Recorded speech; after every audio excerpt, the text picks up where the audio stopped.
사람은 태어나면서부터 보고 듣고 경험하면서 지식을 쌓아갑니다. 우리는 그리스도인으로서 지금까지 쌓아온 많은 지식들 가운데 가장 중요하게 생각하는 지식이 무엇이라고 생각하십니까? 그리스도인으로서 지금까지 보고 듣고 경험한 많은 축적된 지식들 가운데 가장 중요한 지식 무엇이라고 생각하십니까? 우리 그리스도인들로서는 그 어떤 지식보다 내가 하나님의 자녀라는 사실을 아는 지식만큼 중요한 지식은 없을 거라고 생각이 듭니다. 아무리 고상한 깊이 있는 학문이라 할지라도, 사상이라 할지라도, 철학이라 할지라도 내가 하나님의 자녀라는 사실을 아는, 인식하는, 지나가는 머리 지식이 아니라 인식하는 그 지식에 비교하면은 저울에 올리면 비교할 수 없는, 아예 저울에조차도 올려놓을 수 없는 그런 가벼운 지식에 지나지 않을 것입니다. 하나님의 자녀라는 지식이 우리 그리스도인들에게 가장 중요한 이유는 하나님의 자녀에게 주어지는 그 은총들 때문에 그렇습니다. 하나님의 자녀가 되면서 죄사함의 은총이 주어졌고요. 이 죄사함의 은총을 어디서 얻어요? 어느 학문에 가서, 어디 수준 높은 지식에 가서 이런 죄사함의 은총을 얻습니까? 못 얻습니다. 그래서 사도 바울은 예수 믿기 전에 그 엄청난 지식을 가지고 있었음에도 불구하고 예수 그리스도를 아는 지식에 비교하니까 옆에 세워놓을 수도 없을 만큼의 너무나 수준 낮은 지식이라고 그는 고백했던 것입니다. 하나님의 자녀가 됨으로 죄사함의 은총을 얻고요, 하나님의 자녀가 됨으로 하나님 나라에서 영원히 사는 이터널 라이프, 영원한 생명을 얻는 은총을 누리게 되고요, 하나님의 자녀가 됨으로 영원한 소망을 누리게 되고, 하나님의 자녀가 됨으로 세상이 줄 수 없는, 캐시가 결코 줄 수 없는, 캘리포니아 땅에 깔아놓은 엄청난 캐시를 가져다 줘도 그 캐시로서는 도저히 제공해 줄 수 없는 헤븐리 피스, 하늘의 평안을 하나님의 자녀들에게 준다는 거죠. 이런 은총들 때문에 하나님의 자녀라는 사실을 내가 알고 인식하는 것은 그 어떤 축적된 지식들보다도 훨씬 중요한 것입니다. 하나님의 자녀라는 사실을 진정으로 인식하면요, 하나님의 자녀답게 살고 싶은 이 거룩한 소원이 생기기 시작해요.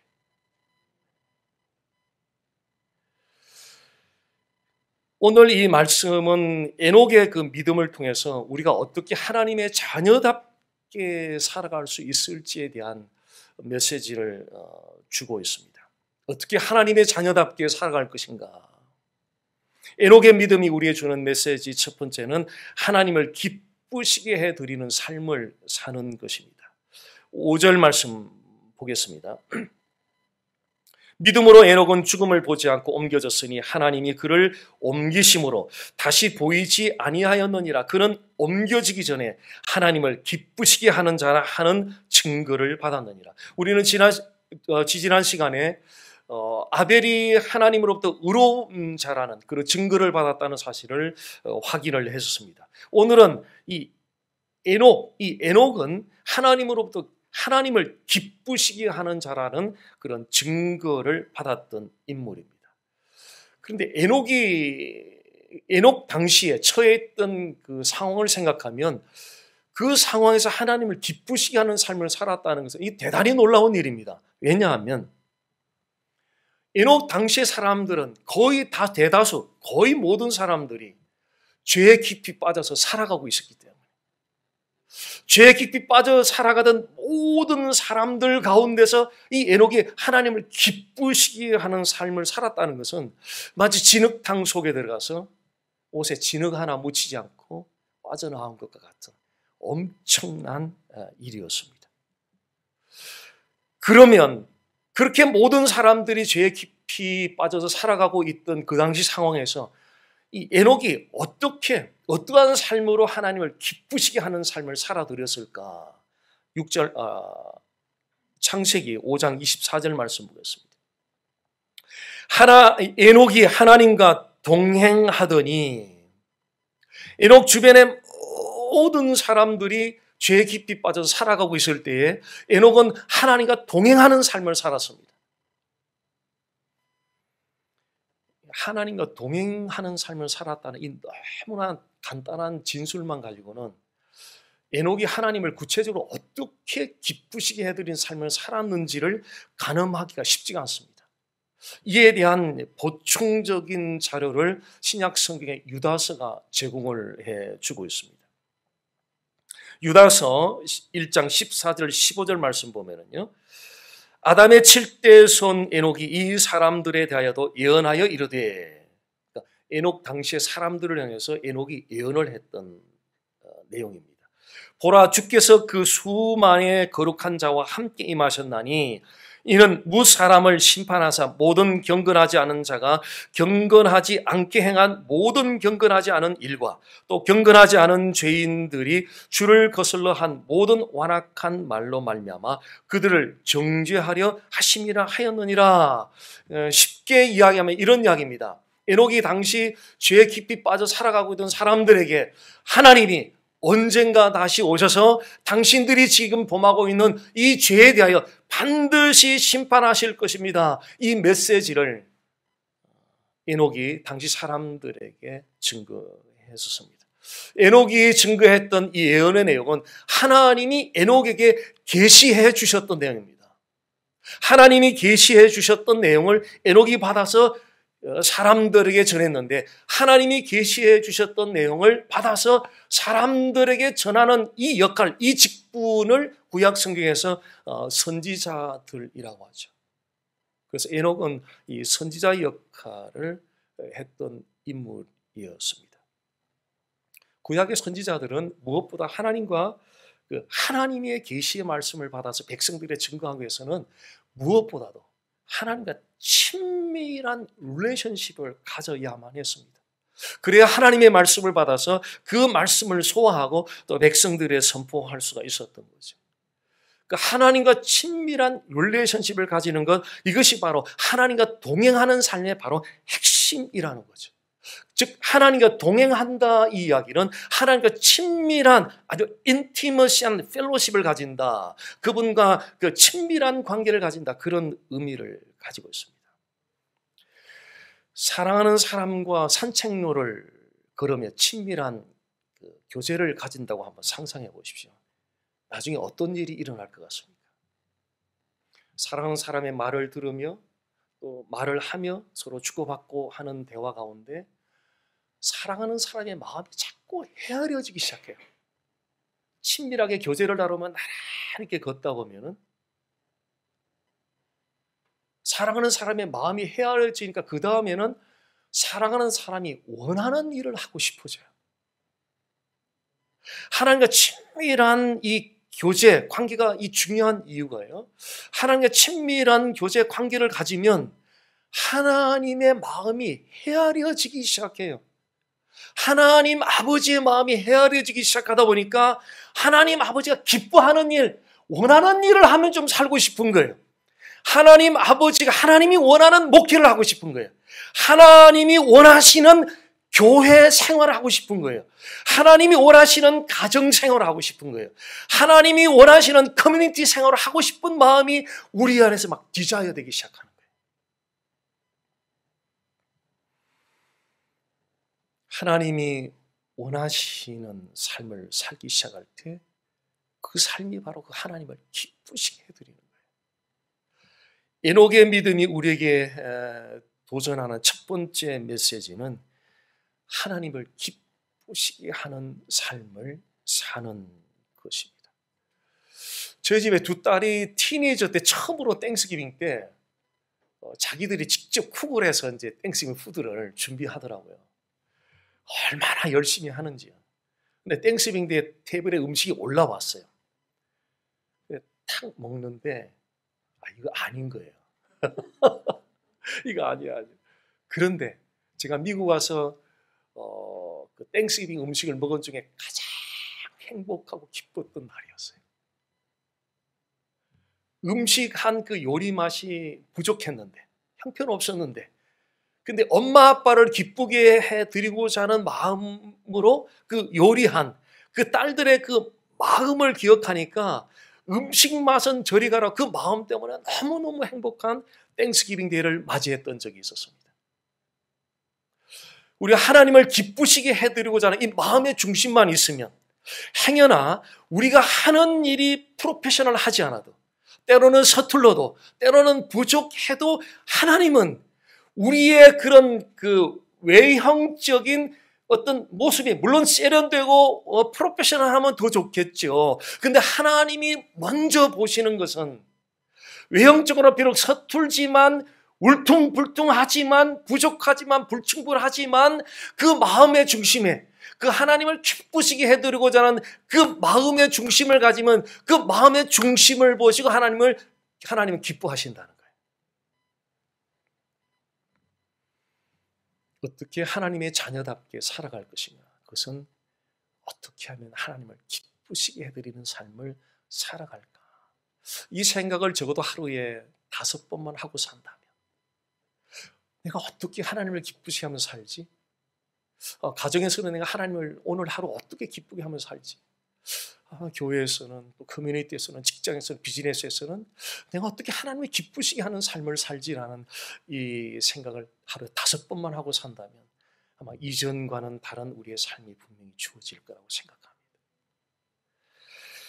두 번째, 에녹의 믿음을 통해서 하나님의 자녀답게 살아가는 두 번째 메시지는, 하나님을 기쁘시게 해드리는 삶의 핵심은 바로 믿음을 사용하는 것입니다. 6절 말씀 보면요, 믿음이 없이는 하나님을 기쁘시게 하지 못하나니, 이게 impossible. Without faith, impossible. 불가능하다는 거죠. 흉내조차도 내지 말라. 믿음이 없이는 아무것도 하나님을 기쁘시게 할 수 없다는 거죠. 이거는 에녹의 믿음에 대한 역설적인 진술인데요, 에녹은 역설적으로 믿음으로 하나님을 기쁘시게 해드렸다는 거죠. 어떤 희생적인 수고를 하여도 하나님을 기쁘시게 해드리지 못하는 딱 한 가지 이유가 있어요. 그 이유는 믿음으로 행하지 않을 때는 어떤 희생적인 수고를 하여도 하나님이 기뻐하지 않는다는 거죠. 이게 대단히 중요하잖아요. 세상에는 양만 많고 시간 많이 투자하면 그 자체로 세상은 높은 점수를 매기지만, 늘 하나님은 사람의 외모를 보지 아니하시고 그 사람의 중심을 보시고, 하나님은 어쩌면 이 시간에 우리 예배 자체도 많은 순서들이 있지만 이 순서들은 사실 부차적인 거죠. 하나님이 진짜 원하는 우리를 원하거든요. 하나님의 자녀들, 독생자를 아낌없이 내어주시고 구원하신 그 하나님이 정말 사랑하는 하나님의 백성들을 원하지, 그 외에 다른 것을 원하는 것이 아니라. 히브리서는 이미 그 믿음을 가지고 구원을 받은 사람들에게 보내는 편지들입니다. 이미 믿음을 가진 사람들이죠. 그런데 여기에서 좀 아이러니한 질문이 생기거든요. 어떻게 믿음을 가졌는데 어떻게 믿음이 없이 행할 수가 있는가? 이런 좀 아이러니한 질문이 생기잖아요. 분명히 히브리서 수신자들은, 1차 수신자들은 유대인, 개종자들, 예수를 믿는 사람들, 믿음을 가지고 있던 사람들이거든요. 근데 믿음을 가지고 있었는데 어떻게 믿음이 없이 행할 수가 있는가? 이런 아이러니한 질문이 생겨나게 된다는 거죠. 성경은 우리가 예수님을 믿을 때 우리의 것으로 난 것이 아니에요. 우리의 행위나 공로로 말미암은 것이 아니라 하나님의 기프트로, 하나님의 선물로, 일방적인 선물로 무엇이 믿음이 주어졌다고 그렇게 성경은 말씀하고 있습니다. 그리스도인들은 하나님이 선물로 주신 이 믿음으로 예수님을 영접하고 구원을 받았습니다. 이렇게 하나님이 선물로 주신 믿음을 통하여 예수님을 영접하고 구원받은 이후에는 이제 이 믿음을 지속적으로 엑서사이즈 해야 된다는 거죠. 지속적으로 엑서사이즈 해야 된다는 거예요. 이것은 마치 갓난아이가 출생하는 것 같아요. 출생할 때는 전적으로 산모의 힘으로, 그 고통으로 아기가 출생합니다. 근데 출생하고 나면 산모도 아기를 케어하지만 아기 스스로도 활동을 해야 돼요. 구원받을 때 그 믿음은 전적으로 100% 전적으로 하나님의 워크인, 하나님이 역사함으로 구원 얻는 믿음이 찾아온 거죠. 거기에는 우리의 공로나 노력은 0%, nothing, 아무것도 들어가지 않았어요. 하나님의 전적인 은혜로 워크인하여서 우리에 주어진 그 믿음은 단번에 영원히 never change. 진실로 그분을 나의 주 하나님으로 인격적인 만남이 진실로 이루어졌다면 하나님이 일방적으로 제공해 주신 그 구원은 never change. because 하나님이 바꾸지 않으시기 때문에. 그러나 구원받은 이후에는 하나님이 주신 은혜로 하나님이 물론 우리를 인도하고 하나님이 우리를 케어해 주시기도 하지만 구원받은 이후에는 우리가 그 믿음을 워크아웃 해야 된다는 거죠. 구원받는 그 과정에서는 하나님이 전적으로 워크인 해주었지만 구원받은 이후에는 우리가 그 믿음을 이제는 워크아웃 해야 된다는, 활용하고 사용해야 된다는 거죠. 구원받은 이후에는. 우리가 구원받은 이후에 우리의 이 믿음을 계속적으로 엑서사이즈 해야 되는, 사용해야 되는 중요한 이유가 있는데요. 그 이유는 우리 안에는, 거듭난 그리스도인들 안에 두 개의 성향이 있어요. 이미 거듭났음에도 불구하고 두 개의 성향이 있는데 첫 번째 성향은 하나님이 원하시는 삶을 살고 싶어하는 성향이 있고요. 늘 우리 생각 속에는 하나님이 원하는 삶을 살고 싶어하는 성향이 늘 자리를 잡고 있어요.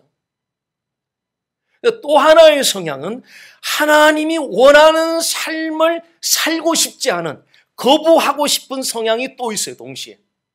이 두 가지 성향이 24hour 계속적으로 싸워요. 하루 종일 싸워, 하루 종일. 두 가지 성향이 이렇게 충돌을 일으킬 때, 그때 우리가 이 믿음을 엑서사이즈 하지 않으면 하나님이 원하는 삶을 거부하고 나의 본능이 원하는 삶을 살게 돼요. 내 육신의 감정이 하고 싶은 대로 가게 돼요. 이 순간에 믿음을 엑서사이즈 하지 않으면 하나님이 원하는 삶을 분명히 생각 속에는 저리 가야 되는 분명히 알고 있는데 나의 말과 행동이 거기를 안 가는 거예요. 정반대로 가고 있는 나 자신을 발견하게 되는 거예요. 왜요? 믿음을 사용하지 않기 때문에.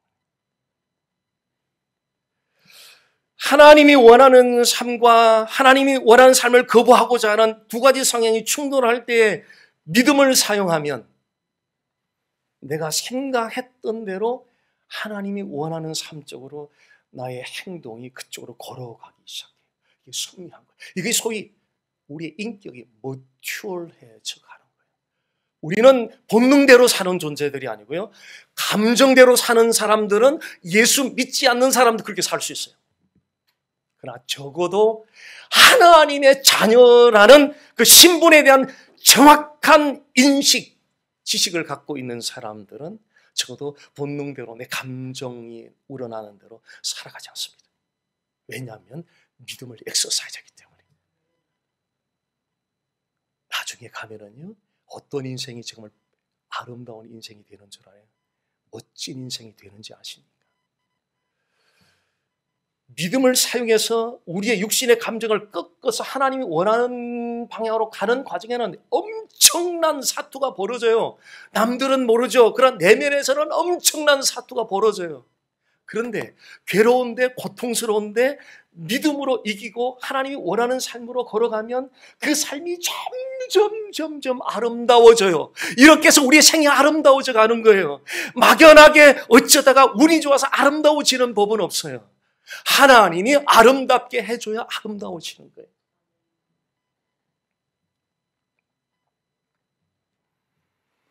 하나님을 기쁘시게 해드리는 삶의 핵심은 by faith, 믿음으로입니다. 하루에도 이 믿음을 몇 번 사용해야 될지 모릅니다. 마귀는 계속 우리의 육신의 본능을 건드리죠. 감정 상했잖아. 상처받았잖아. 카운터 펀치 해야 되잖아. 이게 바로 마귀가 계속 속삭이거든요. 그때 믿음을 딱 사용하면 비록 내가 상처를 받았지만 이 속에 예수님이 나를 위하여 십자가에 못 박혀 죽어주셨을 때는 예수님이 나를 사랑해주고 용서해준 것처럼 나도 그렇게 사람들을 용서하라는 메시지가 담겨있는 것을 생각하면서 비록 아파서 피가 철철 흐르지만 믿음을 사용하면 성령께서 하나님이 원하는 삶, 기뻐하는 삶을 살아내도록 도와주실 줄 믿습니다. 그 다음은요, 구원받은 성도가 하나님을 기쁘시게 해드리기 위하여 사용해야 할 믿음은 구체적으로 어떤 것인가? 6절 말씀 보면요, 중간 부분에 보면 하나님께 나아가는 자는 반드시 그가 계신 것과 또한 그가 자기를 찾는 자들에게 상 주시는 이심을 믿어야 할지니라. 자, 이 말씀은 하나님의 자녀답게 살아가고자 하는 사람들에게 필요한 두 가지 방면의 믿음에 대해서 소개를 해주고 있습니다. 첫 번째는 하나님이 반드시 계신다는 것을 믿어야 된다는 거예요. 히브리서의 일사수신자들, 유대인 개종자들은 이미 그들은 하나님이 계신다는 것을 믿고 있는 사람들이었습니다. 그럼에도 히브리서 기자는 반드시 하나님이 계신다는 것을 믿으라고 지금 요청하고 있거든요. 왜 그렇습니까? 이미 하나님이 계신 것을 믿고 구원받은 지금 수신자들에게 히브리서 기자는 왜 그들에게 하나님이 계신 것을 믿으라고 재차 반복적으로 강조를 하고 있습니까? 이 또한 그 당시 수신자들이 처했던 상황과 깊은 관련이 있는데요. 그들은 유대 개종자들로서 로마 정부로부터 핍박이 있었고 그들이 이전에 속했던 유대교 공동체로부터 배반자들, 소위 이단아 같은 그런 취급을 받으면서 엄청난 핍박과 박해 가운데 있었습니다. 그럴 때 너무 힘드니까, 정말 너무 힘드니까 하나님에 대한 정말 하나님이 계신가라는 의구심이 생기기 시작하는 거죠. 진짜 하나님 계시면 이런 상황을 이렇게까지 허용을 하실까? 이렇게 오랫동안 이런 고통스러운 상황을 허용하실까라는 이런 의구심이 생기기 시작한 거죠. 그런 수신자들에게 필요했던 것은 하나님은 어제도 오늘도 영원토록 살아계신다는, 반드시 그분은 살아계신다는 것을 믿는 믿음을 안 믿어서 믿으라는 것이 아니라 이미 믿고 있는 수신자들이지만 믿고 있는 팩트 진리 자체를 확증시키는 그 믿음이 필요했던 거예요.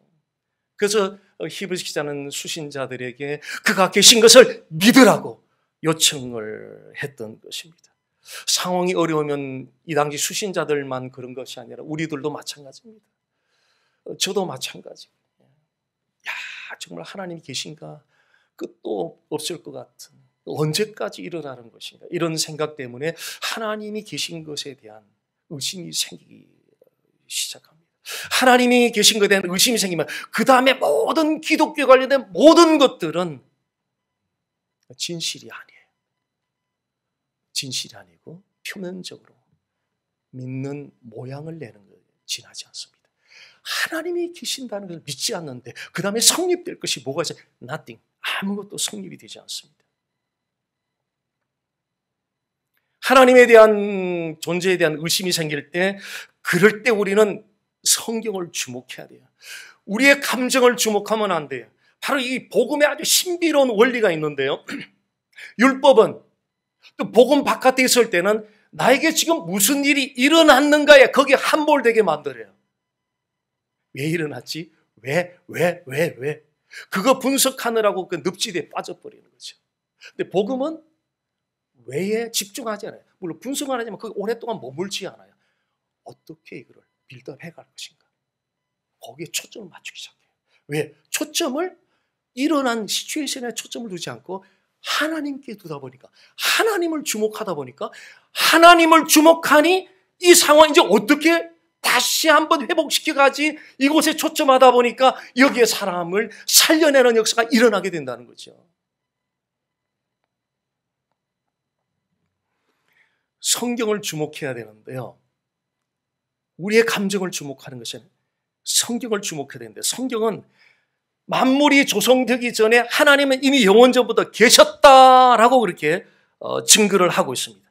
또 천지는 다 없어지는 그날이 올지 모르지만 그날이 오겠죠. 그런데 하나님은 영원토록 영존하신다. 영원토록 존재하실 것이라고 어디 가요? 성경이 just the Bible says so.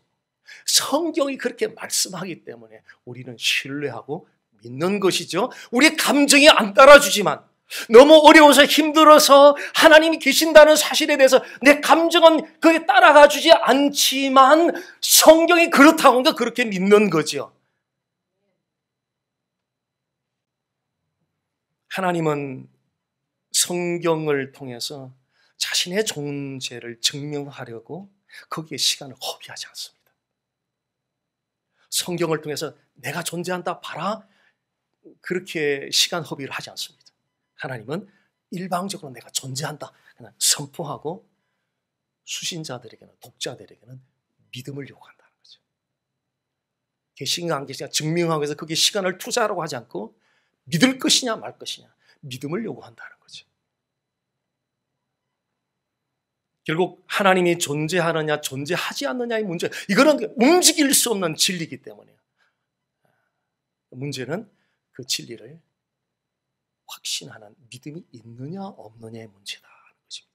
하나님의 자녀답게 살아가기 위해서 우리에게 필요한 첫 번째 믿음, 특별히 어려운 시기를 지날 때 특별히 필요한 믿음, 예배를 드려도 그가 계신 것을 확신하고 드려지는 그 올려지는 예배, 기도를 해도 기도가 몇 시간을 간들 하나님이 계신다는 사실에 대한 불투명한 인식을 가지고 몇 시간을 기도해 본다고 생각해 보십시오. 그 기도가 하나님과 무슨 상관이 있겠습니까? 중요한 것은 그가 계신다는 것이 전제되고 그 모든 기독교의 활동들은 성립이 된다는 거죠.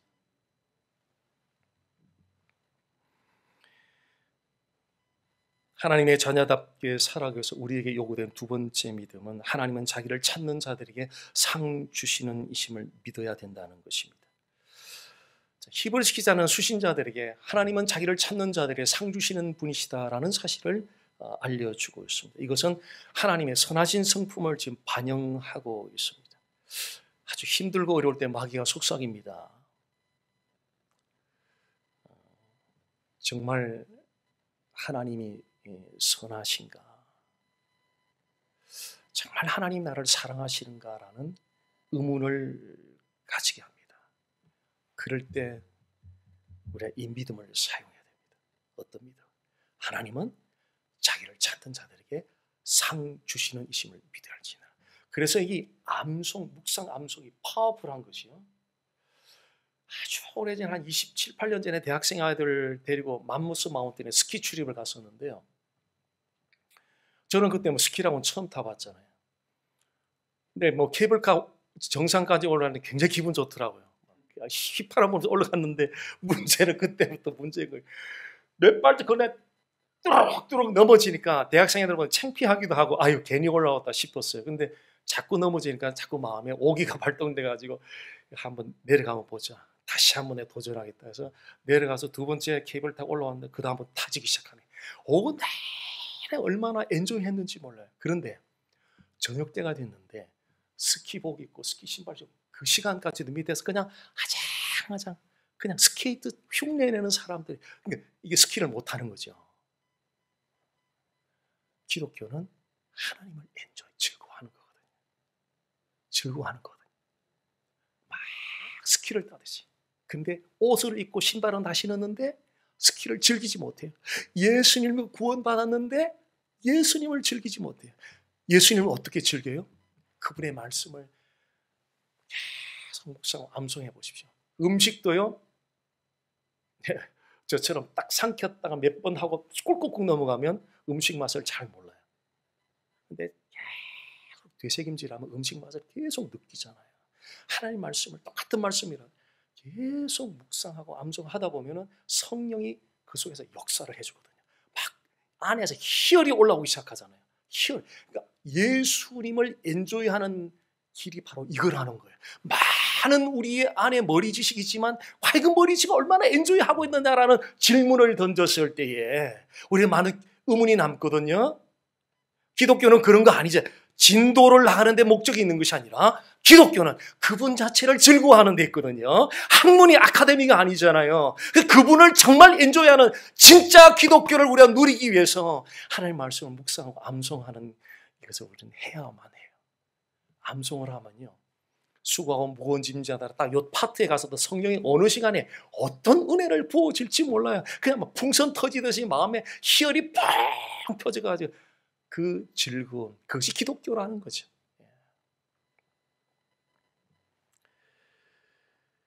하나님이 그 상을 주시는데요, 하나님 주시는 상에는 두 종류가 있어요.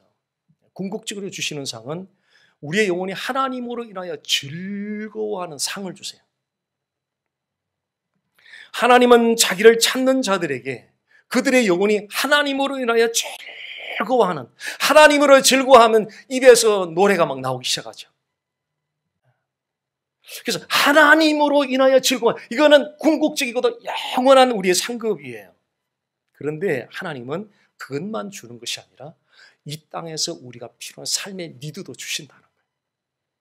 건강이 필요한 사람들이 건강도 주시고 물질이 필요한 자들은 물질도 주시고, 하나님은 자기를 찾는 자들에게 건강도 주시고 물질을 주시고 진로가 막힌 자들의 진로를 열어도 주시고 이 땅의 필요들도 공급해 주신다는 거예요. 그런데 한 가지 주의할 것이 있습니다. 이 땅에 필요로 하는 삶의 니드들은 이렇게 하나님 주시는, 보편적으로 주시는데 그러나 특별한 경우는 주시지 않는 때도 있다는 거예요. 사도 바울이 자신의 육체의 가시 질병을 위해서 간절하게 간구했지만 하나님이 그를 치유의 응답을 주시지 않고 그냥 내 상태 그대로가 족하다. 하나님 자신의 영광이 된다고 생각하면 때로는 우리가 필요로 한 것들을 주시지 않을 수도 있어요. 이 땅의 삶의 필요, 그래서 이것도 하나님의 축복의 한 파트죠. 축복이 아니라고 하는 것도 잘못된 거예요. 하나님이 공급하는 건 전부 다 축복이죠. 영적인 것이 삶의 물질적인 것이. 그러나 삶의 물질적인 것은 한계가 있다는 거예요. 영원하지 않다는 것이고 항상 언제나 그렇지 않다는 거예요. 주실 수도 있지만 주시지 않을 수도 있다는 거예요. 그런데 영적인 것은 하나님으로 인하여 즐거워하는 영혼의 기쁨은 100번 찾아갈 때마다 주세요.